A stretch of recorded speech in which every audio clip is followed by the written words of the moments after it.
What is epistemology? Epistemology may sound like a hard word, but its meaning is simple. It comes from two Greek words, episteme, which means knowledge, and logos, which means study. So, epistemology means the study of knowledge. It asks questions like, how do we know something is true? What makes information reliable? Can knowledge come from experience, or only from facts? In short, epistemology helps us understand how we know what we know. Every researcher, even if they don't realize it, follows some kind of epistemology when doing research. It's like the invisible foundation of every study. It shapes how we think, what we believe about truth, and how we collect information. Why epistemology is important in research design? Research design means the plan or structure that guides a study. Epistemology is important because it helps a researcher make the right choices at every stage of research. It decides things like, what kind of data will be collected, numbers or words, how that data will be analyzed, statistics or themes, what kind of conclusions can be made, general facts or personal meanings. Without epistemology, research would be like building a house without a blueprint. Researchers might collect random data without knowing how it connects to their main question. So, epistemology gives direction and purpose. It tells the researcher what kind of knowledge they are looking for and how to find it. Main approaches of epistemology in research. 1. Positivism. Positivism says that knowledge comes only from things we can observe and measure.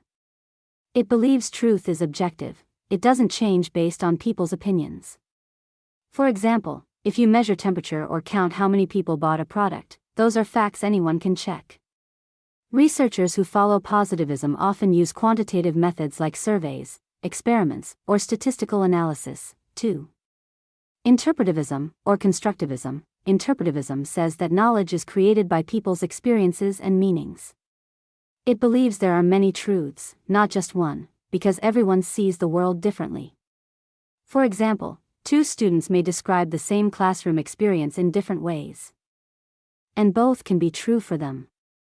Researchers who follow this view use qualitative methods like interviews, focus groups, or observations. 3. Pragmatism. Pragmatism believes that the best research method depends on the problem being studied. It doesn't take sides, it mixes both quantitative and qualitative methods. Pragmatists focus on what works best to answer the question.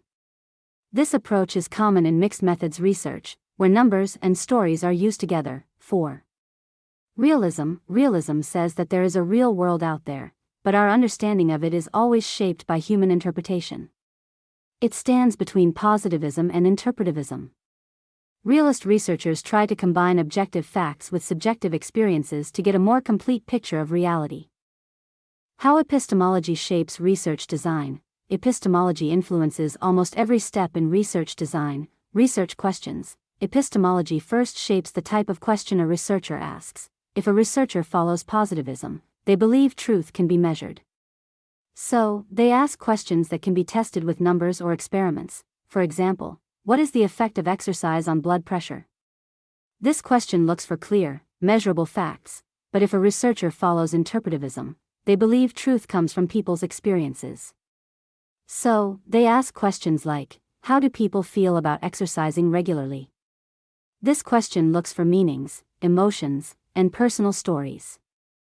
In short, positivism asks what and how much while interpretivism asks why and how. Methodology. Epistemology also decides the overall plan or approach of the study, what researchers call the methodology. A positivist study might use experiments, surveys, or structured observations because these can produce measurable results. An interpretivist study might use interviews, open discussions, or observations of behavior to understand feelings and experiences. A pragmatist, who mixes both beliefs, may use a combination of methods, for example, doing a survey first to collect numbers and then interviews to explore reasons behind those numbers.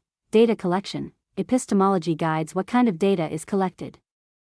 A positivist collects numbers, like scores, ratings, or percentages. An interpretivist collects words, like stories, quotes, or opinions. A pragmatist collects both.